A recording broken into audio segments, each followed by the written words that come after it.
Bismillahirrahmanirrahim. Sallallahu aleyke ya Resulallah. Sallallahu aleyke ve ala ahli beytikel mezlumin. La havle ve la kuvvete illa billahil aliyyil azim. عدم الله أجورنا وأجوركم أيها المؤمنون بمصابنا بسيدتنا ومولاتنا فاطمة بنت محمد عليها السلام. إن لله وإنا إليه راجعون. Sallallahu aleyki ya Sidikatul Kubra, ya Zahra, ya Seyyidatin Nisa'il Alamin. فأشهد أنك لقيت الله وأنت شهيدا. عذب الله قاتلك بأنواع العذاب وجدد عليه العذاب. بسم الله الرحمن الرحيم. الحمد لله رب العالمين والصلاة والسلام على نبينا محمد وأهل بيته الطيبين الطاهرين. Allahümme salli ala Muhammad ve ali Muhammad. When looking at history of Rasulullah sallallahu alaihi wa alihi and Ahlul Bayt alayhimus salam, we see how much they were madlumin, how much they were oppressed, how much they were bullied by other people who were jealous of their position and the status, the maqam that they had. People sought to take that position from their hands, but they failed to realize that Allah subhanahu wa ta'ala places His blessing wherever He wants to. Allah ta'ala fi kitab al-kareem, Bismillah ar-Rahman ar-Rahim, yuriduna liyutfi'u nur Allahi bi-afwahihim, wallahu mutimmu nurihi walau karahal kafirin. Allah says, Surah As-Saf, Ayat 8, they wish to put out the light of Allah with their mouth, but certainly Allah will perfect His light even if the disbelievers hate it.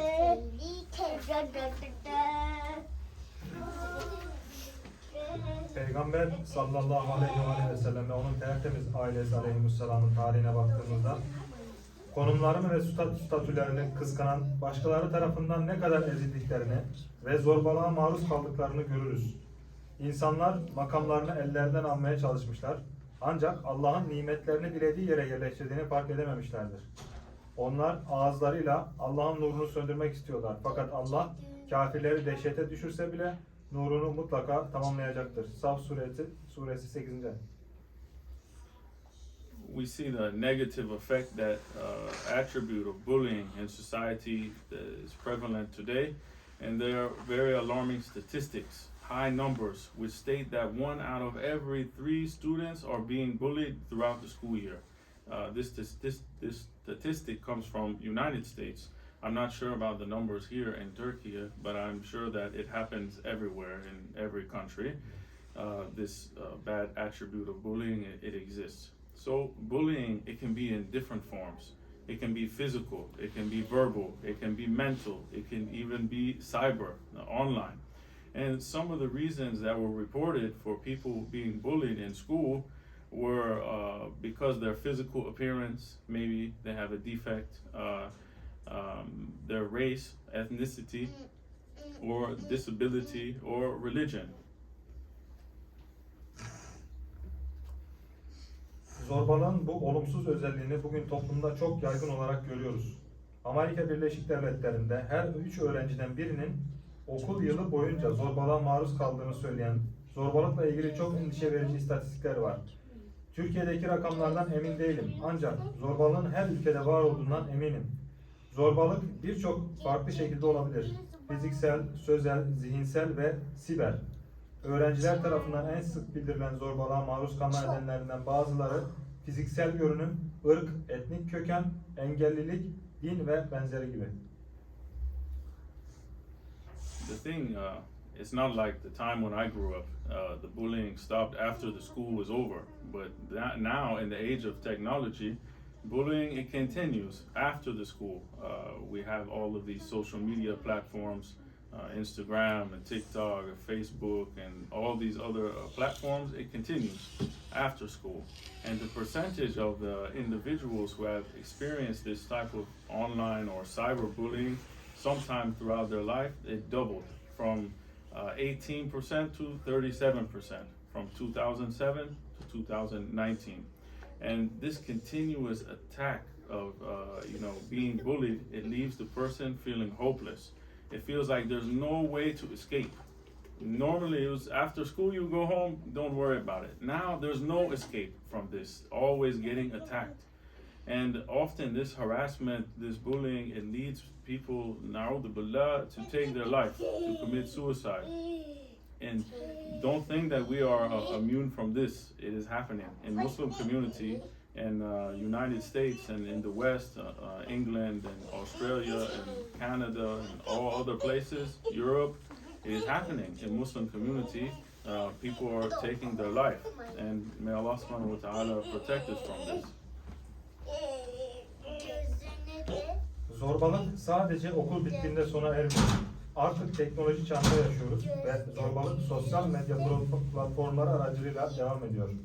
Yaşamlarının bir döneminde siber zorbalığa maruz kalan bireylerin oranı 2007'den 2019'a neredeyse 2 katına çıkmıştır. %18'den %37'ye. Bu sürekli zorbalık saldırısı kişiyi bu sürekli saldırıdan kaçış olmadığı hissiyle umutsuz bırakabilir. Bu sürekli taciz çoğu zaman insanları intihara sürüklüyor. Bu tür şeyler batıdaki Müslüman toplumlarda bile yaşanıyor. Allah bizi bundan korusun.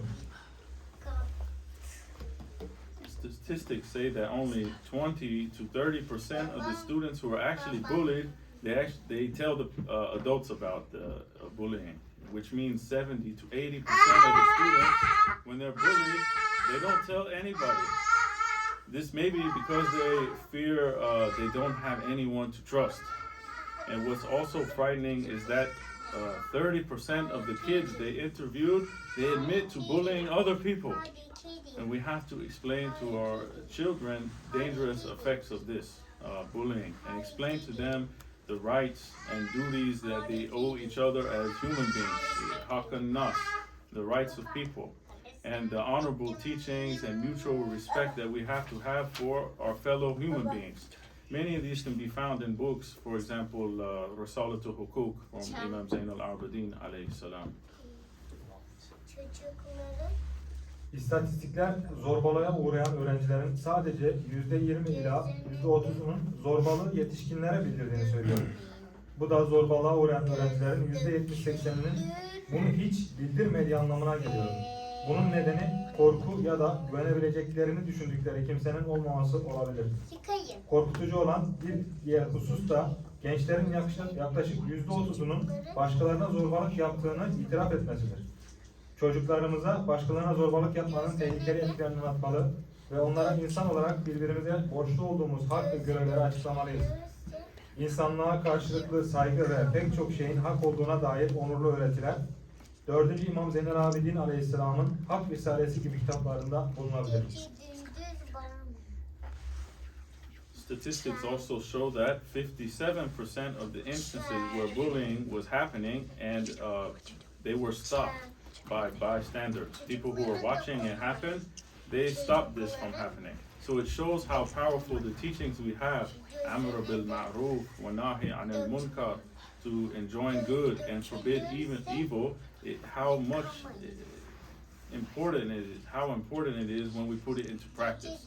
Allah subhanahu wa ta'ala says, "Let there be a group from among you who invite others to do good deeds, command them to obey the law, prohibit them from committing sin, and these will have eternal happiness." İstatistikler ayrıca zorbalığın yaşandığı vakaların %57'sinin görgü tanıkları müdahale ettiğinde durdurulduğunu göstermiştir. Bu da bize iyiliği emretme ve kötülükten men etme öğretilerimizin uygulamaya konulduğunda ne kadar güçlü olduğunu göstermektedir. Allah şöyle buyurur: İçinizden öyle bir grup olsun ki başkalarını iyi işler yapmaya davet etsin, onlara yasalara uymayı emretsin ve onları günah işlemekten men etsin. Bu insanlar ebedi mutluluğa sahip olacaklardır. We have to try to stop oppression and injustice whenever we're able to do it. Another way of support is to let those who are being bullied, let them know that we are there for them, that we support them. Because this bullying has a very negative effect on the victims. Students who reported that they were victimized by other people, they scored lower in their reading, in their math, and science than the rest of their peers who reported that they never were victimized by anyone, or maybe sometimes. So they score lower in their tests. Elimizden geldiğince baskı ve adaletsizliği durdurmak için çaba göstermeliyiz. Destek olmanın bir başka yolu da zorbalığa maruz kalanların yanlarında olduğumuzu bilmelerini sağlamaktır. Zorbalığın kurbanlar üzerinde çok olumsuz bir etkisi vardır. Sık sık zorbalığa maruz kaldıklarını belirten öğrenciler okuma, matematik ve fen derslerinde hiç zorbalığa maruz kalmadıklarını ya da bazen veya nadiren zorbalığa maruz kaldıklarını belirten akranlarına göre daha düşük puanlar almışlardır. So what does Quran say about making fun of others?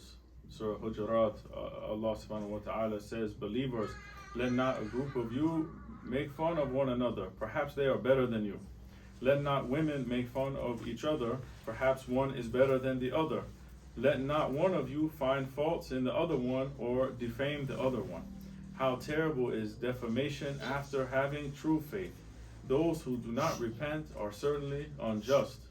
So Allah subhanahu wa ta'ala clearly lays out the injunctions for us and the instructions for us not to make fun of one another, not to defame one another, not to oppress one another, not to be unjust to one another. This verse, it prohibits verbal abuse, which is a type of bullying. Kur'an başkalarıyla alay etme konusunda ne diyor? Ey inananlar! İçinizden bir grup diğer bir grupla alay etmesin. Belki onlar sizden daha hayırlıdırlar. Kadınlar da birbirleriyle alay etmesinler. Belki biri diğerlerinden daha iyidir. Biriniz diğerine kusur bulmasın ve biriniz diğerine iftira atmasın. Gerçek imandan sonra iftira ne kötü bir şeydir. Tövbe etmeyenler kesinlikle zalimdirler. Allah açıkça birbirimizle alay etmememiz ve birbirimizi karalamamamız için talimatlar verir. Bu ayet bir tür zorbalık olan sözlü tacizi yasaklar. So, bullying is a form of oppression. What is oppression? We have to ask. Oppression is actually weakness, because the one who is oppressing the other one is doing it out of a need for something or out of ignorance. The oppressor thinks that he is stronger than the other person and he's overpowering the other person. But in reality, he's doing it out of deficiency in his own self. Zorbalık bir baskı biçimi olarak sınıflandırılmaktadır. Baskı nedir? Baskı aslında bir zayıflıktır. Çünkü baskı yapan kişi bunu ya bir şeye ihtiyaç duyduğu için ya da cehaletinden dolayı yapmaktadır. Baskı uygulayan kişi güçlü olduğunu ve karşısındakini alt ettiğini düşünür.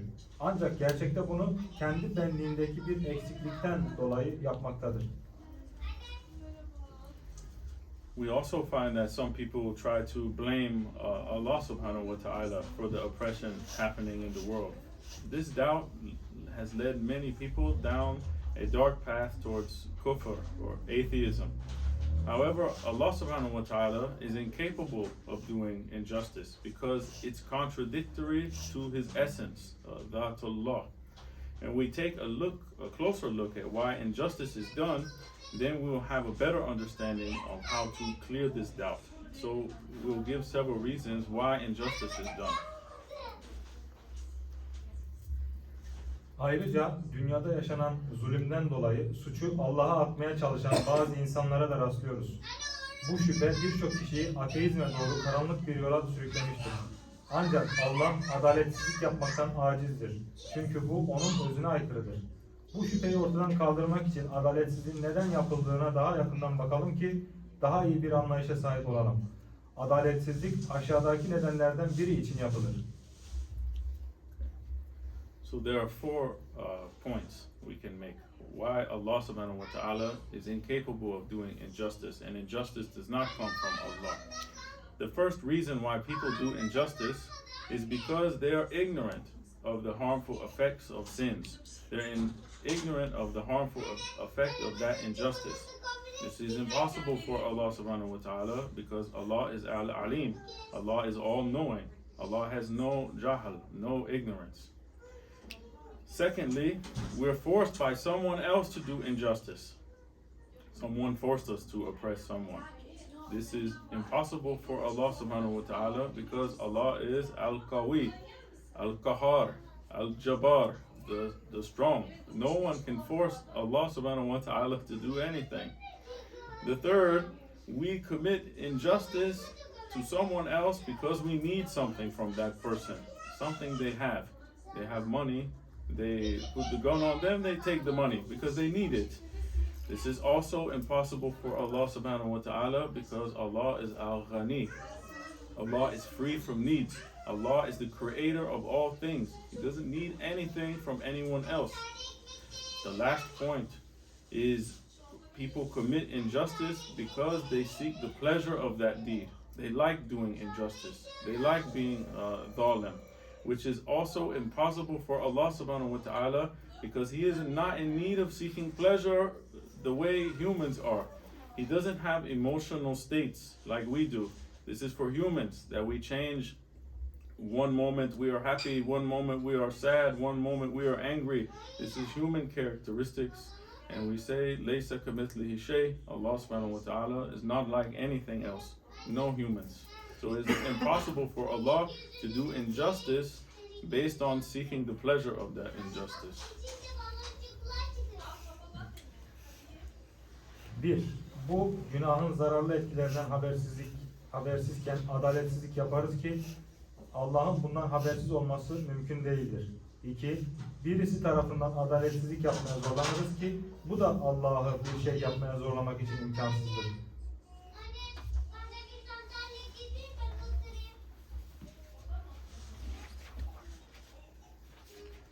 3.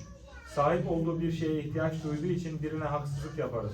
Bu Allah için imkansızdır. Çünkü o ihtiyaçtan münezzehtir, el-gani ve her şeyin yaratıcısıdır. 4. Bu eylemden zevk almak için haksızlık yaparız. Bu da Allah için imkansızdır. Çünkü o zevk almaya ihtiyaç duymaz. Ve ayrıca biz insanlar gibi mutlu, üzgün, kızgın olmak gibi değişen duygusal durumlara sahip değildir. So we see from those four above reasons, all of those are deficiencies, and it's impossible for Allah subhanahu wa ta'ala to have deficiency or to be unjust to his servant. So the injustice is actually from man himself, misusing the favors that Allah subhanahu wa ta'ala has bestowed on him. Allah says Allah does not do the least bit of injustice to anyone, but people wrong themselves.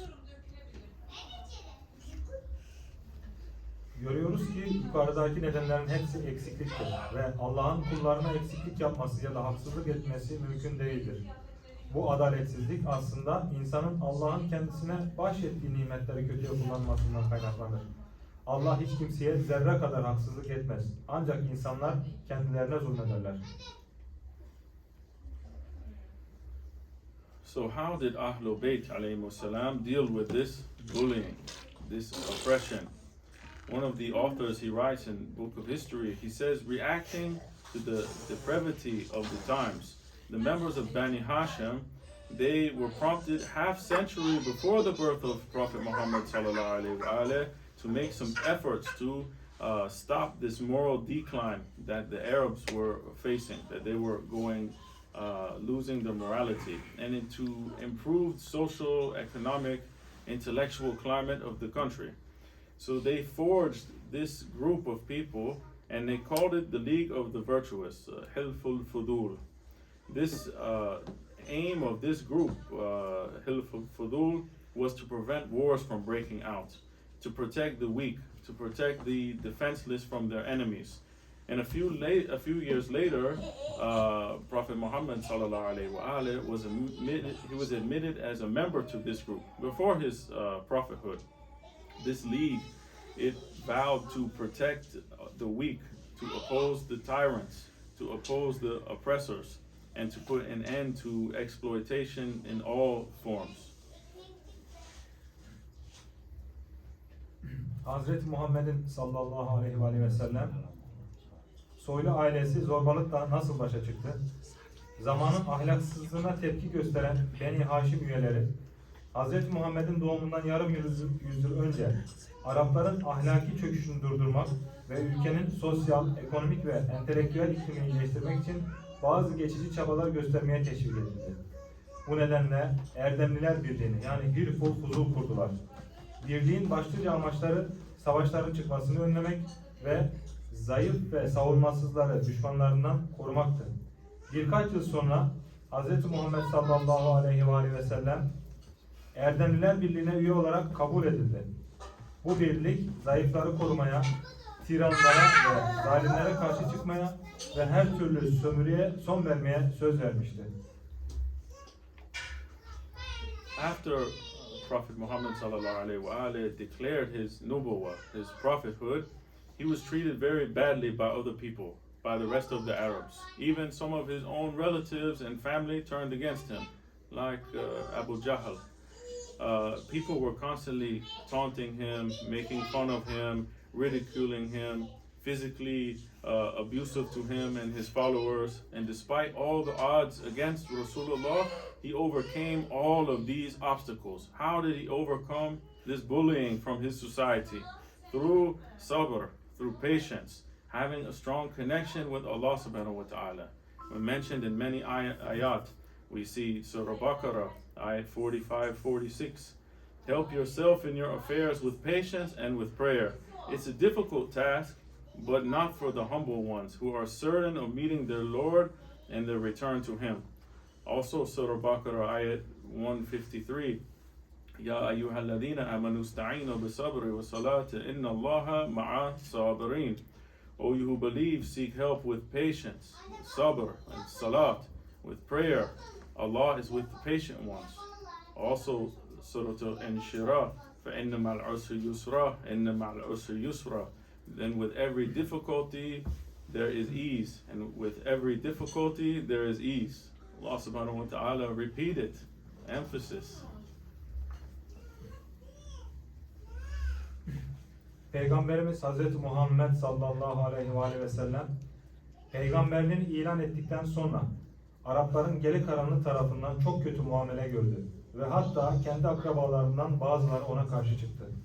İnsanlar sürekli onunla alay ediyor, onunla dalga geçiyor ve hatta ona ve takipçilerine fiziksel olarak kötü davranıyorlardı. Kendisine karşı olan tüm olumsuzluklara rağmen sabırla ve birçok ayette bahsedilen Allah'la güçlü bir bağa sahip olarak tüm engellerin üstesinden geldi. Bakara suresi 45-46'da sabır ve namazla işlerinizde kendinize yardım edin.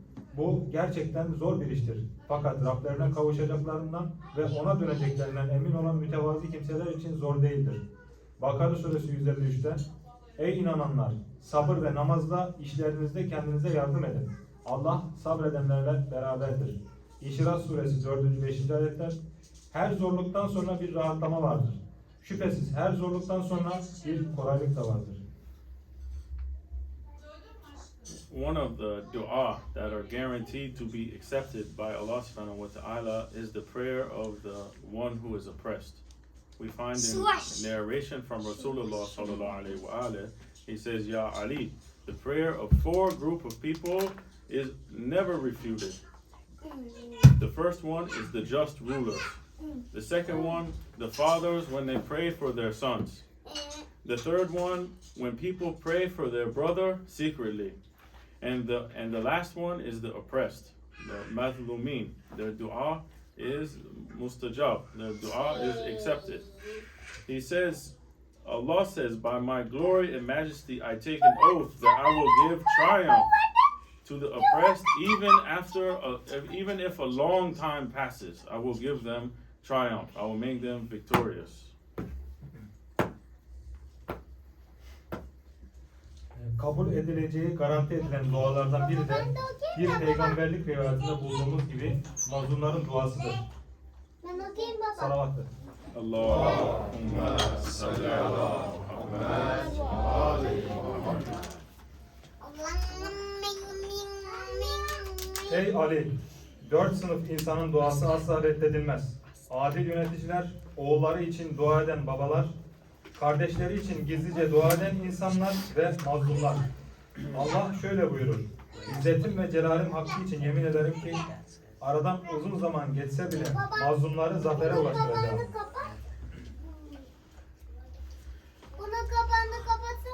When one looks into history, they'll see the horrible treatment that was given to the daughter of Rasulullah, Fatima to Zahra alayha salam. Sallu ala Muhammad wa ala Muhammad.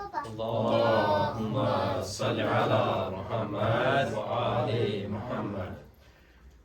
When the person reads the books of history, they will see how she was oppressed, physically beaten, resulting in miscarriage by those who claim to follow Islam. Instead of coming to their house to offer some food or something nice after her father, Rasulullah, died, they came to snatch her rights away by force. They planned to use the power that they had to intimidate the household of Rasulullah sallallahu alaihi wasallam. It's unthinkable to try to imagine how just yesterday the Prophet is passing, and now today they are coming to take the rights away from his family and claiming to be Muslims. What was her response to being treated this way? This is where we need to gain the lesson. Looking at her example, we can gain some insight to see what methods did she take when Fatima to Zahra alayhi salam became oppressed. What did she do? Tarihin arşivlerine bakanlar, Allah Resulü'nün kızı Fatıma Zehra'ya aleyhisselam yapılan korkunç muameleyi göreceklerdir. Okuyucu, İslam'ı takip ettiklerini iddia edenler tarafından düşük yapmasına neden olacak şekilde nasıl baskı gördüğünü ve fiziksel olarak dövüldüğünü görecektir. Onun haklarını zorla elinden almaya ve Hz. Muhammed'in sallallahu aleyhi ve sellem ev halkını sindirmek umuduyla güçlerini kullanmaya geldiler. Böylesine korkunç bir muameleye karşı onun tepkisi ne oldu? Onun örneğine bakarak baskı altındayken izlenecek yöntemler hakkında bazı bilgiler edinebiliriz. Fatima alayha salam, she went to the public. She expressed her contempt for those who oppressed her. She spoke out. She stood up for her rights. She advocated for justice. She called for the oppressors to judge by the command of Allah subhanahu wa ta'ala found in his book, the Quran.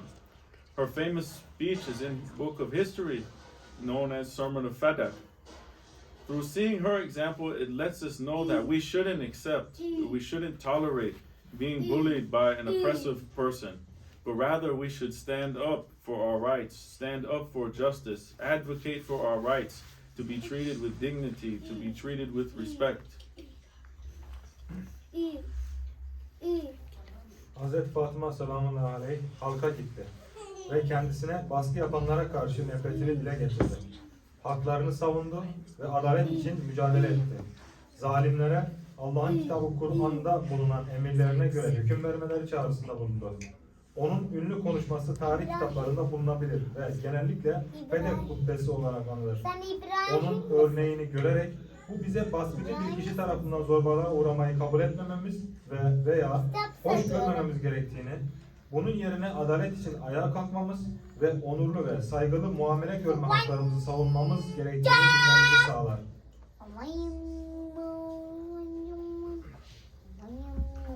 The next thing that Fatima Zahra alayha salam did was go to the grave of her father, Rasulullah sallallahu alayhi wa alayhi, to complain to him on how the Muslims treated his family after his martyrdom.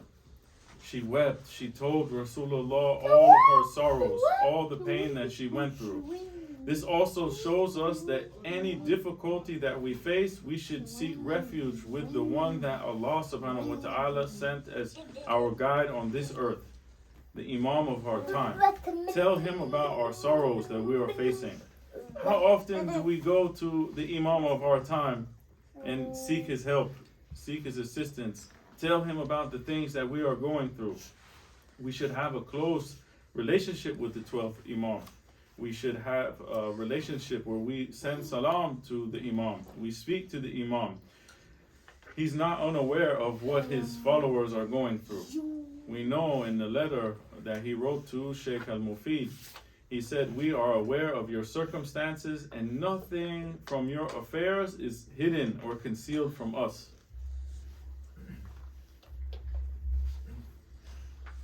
Hazreti Fatıma selamullahi aleyhanın yaptığı bir sonraki şey, babasının şehadetinden sonra Müslümanların ailesine nasıl davrandığını şikayet etmek için babasının mezarına gitmek oldu. Ağladı ve tüm üzüntülerini ona anlattı. Bu da bize gösteriyor ki herhangi bir zorlukla karşılaştığımızda Allah'ın bu dünyada bize rehber olarak gönderdiği kişiye sığınmalı ve ona dertlerimizi anlatmalıyız. Zamanımızın imamından ne sıklıkla yardım istemeye gidiyoruz. İmam Muhammed Mehdi Aleyhisselatü Vesselam'ın Sheikh Müfid'e yazdığı bir mektupta da belirttiği gibi 12. imamla yakın bir ilişki içinde olmalı ve onunla konuşmalıyız. Biz sizin durumunuzdan haberdarız ve işlerinizin hiçbiri bizden gizli değildir. Imam Mahdi Ajallahu Ta'ala Farajuhu Sharif is termed as the distressed one in the Quran. The ayat in the Quran says, are the idols worthier or the one who answers the prayer of the distressed one, removes their hardship, and makes you the successors in the land? Is there any Lord beside Allah? In fact, you take very little heed. We say this often, this ayat often, all of the time. أَمَّيُّجِيبُ الْمُطْرَى إِذَا دَعَى وَيَكْشُفُ السُّوءَ. We say this often, this ayat about Imam Mahdi, Ajallahu Ta'ala Farajuhu Sharif. He is promised with success after the hardships of this world. He is the grandson of Fatima to Zahra alayha salam and will come and reclaim his rightful position that was snatched away from Ali Muhammad alayhi salam. He will restore the rights of those people who were oppressed. We should all be eagerly awaiting his return, praying for the safety of our Imam, begging Allah subhanahu wa ta'ala to hasten the relief and deliverance from oppression and injustice. Allahumma ajjal waliyaka al-faraj. İmam Mehdi Acellallahu Fereç, Kur'an-ı Kerim'de sıkıntılı kişi olarak adlandırılır. Yoksa darda kalana, kendisine yakardığı zaman karşılık veren, başındaki sıkıntıyı gideren ve sizi yeryüzünün sahipleri yapan mı? Allah'ın yanında başka bir tanrı mı? Pek kırk düşünüyorsunuz. Bu dünyanın zorluklarından sonra başarı ile vaat edilmiştir. O, Fatıma Zehra'nın torunudur ve Hz. Muhammed'in ailesinin elinden alınan hak ettiği konumu geri almak için gelecek ve mazlumların haklarını iade edecektir. Hepimiz hararetle onun dönüşünü beklemeli, onun güvenliği için dua etmeli ve Allah'tan zulümle adaletsizlikten kurtuluşumuzu hızlandırmasını dilemeliyiz.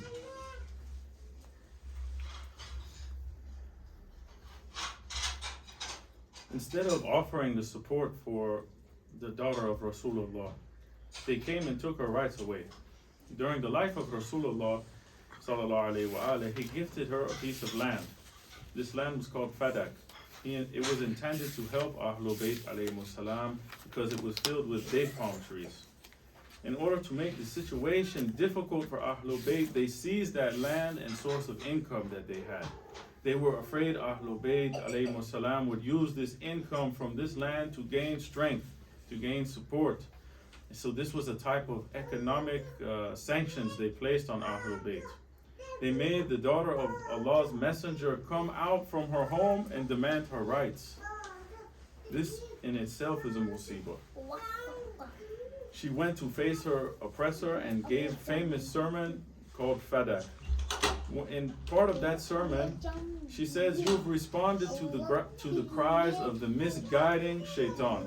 You've attempted to extinguish the lights of this splendid religion and suppress the teachings of the pure prophet. You secretly drank the milk while pretending to sip the froth, and stalked his family and children, hiding in the trees and in the trenches. Fatima says, yet we endure patiently with you what feels like the stabbing of daggers, the piercing of our sides. And now you claim that we have no inheritance. O Muslims, will I be denied my inheritance? O son of Abu Quhafa, yani Abu Bakr. Is it the book of Allah that you may inherit from your father, but I can't inherit from my father? They kept oppressing and oppressing Fatima to Zahra until she ended up dying from this injustice and her grief from those who claimed to be Muslims. She was buried. We don't know where she is buried, how she was buried. She's buried in the middle of the night with only her family and a few people. So this shows the injustices and shows the oppression that she faced.